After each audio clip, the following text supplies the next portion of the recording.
Muita gente já notou que está com mais apetite nessa época do ano. Os dias frios pedem sopas, cremes, chocolates e uma infinidade de alimentos calóricos. E não é apenas uma sensação, não. O organismo pede mais energia e por isso nós comemos mais. É só o frio chegar para dar aquela vontade de comer alguma coisa diferente. Pães, ovos mexidos, vários tipos de salgado e as guloseimas. Fica ainda mais difícil de resistir ao chocolate quente. A fome parece que aumenta e o friozinho pede alimentos que ajudam a esquentar. A rotina alimentar muda e os pratos ficam mais cheios. O meu problema é que eu aumento a quantidade, né?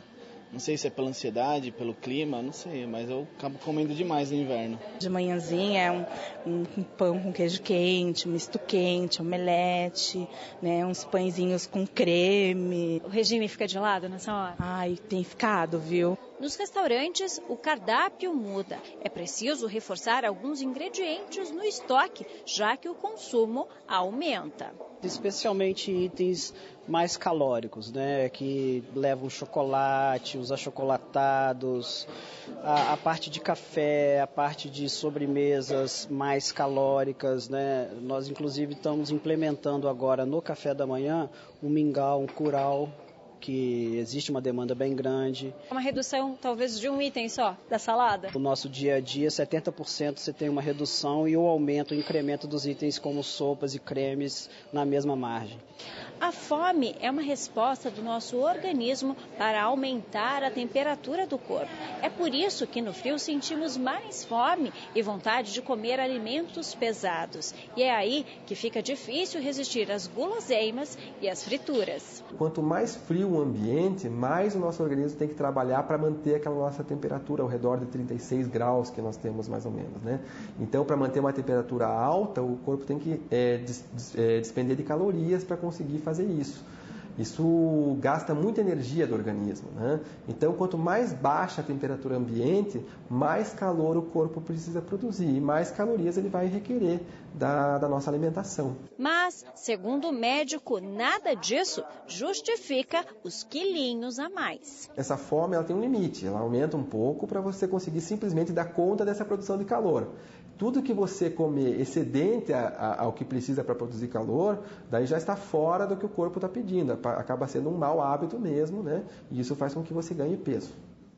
Pois é, e nessas noites frias, com um tempo chuvoso, de vez em quando, são combinações perfeitas para uma mesa farta. O que você comeria agora, por exemplo? Um belo barreado, uma sobremesa com mousse caprichado de chocolate, que tal?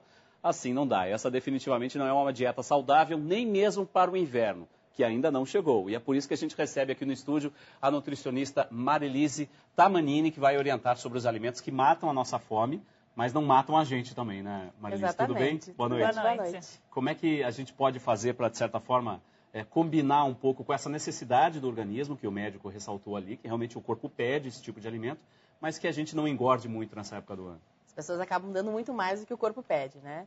Então, assim, adaptar algumas receitas ou fazer algumas coisas com alimentos saudáveis junto, mas sem incorporar tantas calorias. Por exemplo, uma boa opção que cai muito bem nesse inverno são as sopas.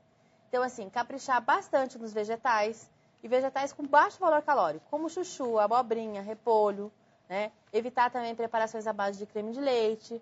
Você pode substituir muito bem por creme de ricota.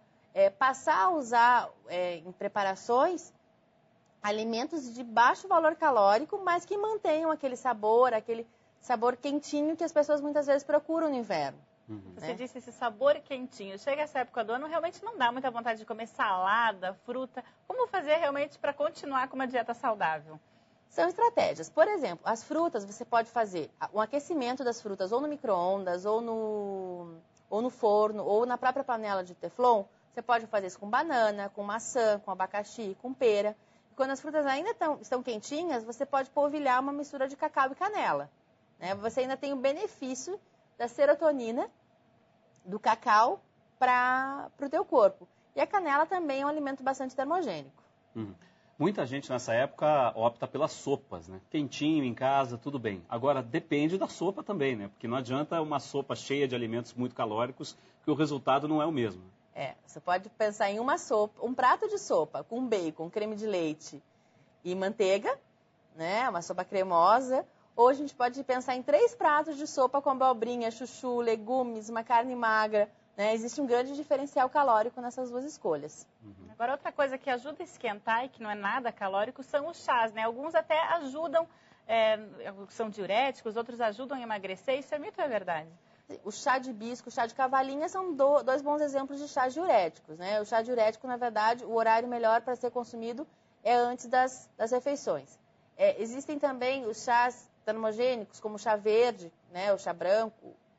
Então, esses chás são interessantes que você tome uns 20 minutinhos antes da refeição. E existem alguns chás digestivos, como a camomila, como a erva doce, que podem ser utilizados depois. Os chás também ajudam a manter a boa hidratação nesse período. Uma coisa legal de colocar no chá ou no suco é o gengibre, que também é outro alimento bastante termogênico. Outro alimento termogênico que ajuda também é a pimenta vermelha, não a pimenta do reino. Também é uma opção legal de você adicionar.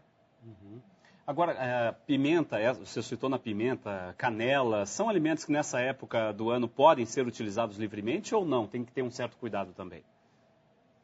Sim, são alimentos, como são condimentos muito marcantes, são temperos, de certa forma, que se você exagera, você mata muito o sabor. Então, assim, a própria natureza desses alimentos faz com que você seja comedido em seu uso, né?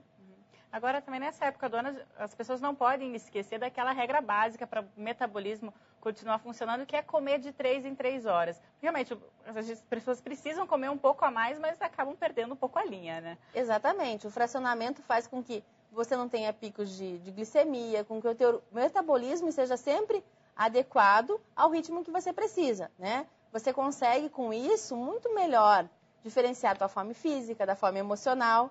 Né? Outra coisa que acontece muito com esse frio, muitas pessoas se fecham, ficam mais deprimidas e acabam achando na comida uma boa válvula de escape, né? Esse mês é mês de festa junina, que é uma verdadeira tortura também, com muitos alimentos. É uma orgia alimentar, né? Muitos alimentos calóricos. Tem como também balancear melhor isso para esse abuso dessa festa não fazer tão mal assim? Fazer escolhas, né? Porque assim, festa junina realmente não sobra nenhum alimento menos calórico ali, né? Ainda bem que ela é só uma vez por ano, né? E tomara que a pessoa não tenha tantas festas no seu calendário festivo. Dá para aproveitar a festa desde que nos dias seguintes dê uma comedida? Sim. Essa é a dica. Tá certo. Muito obrigada. Obrigado pela sua participação aqui com a gente. Uma boa noite. Igualmente.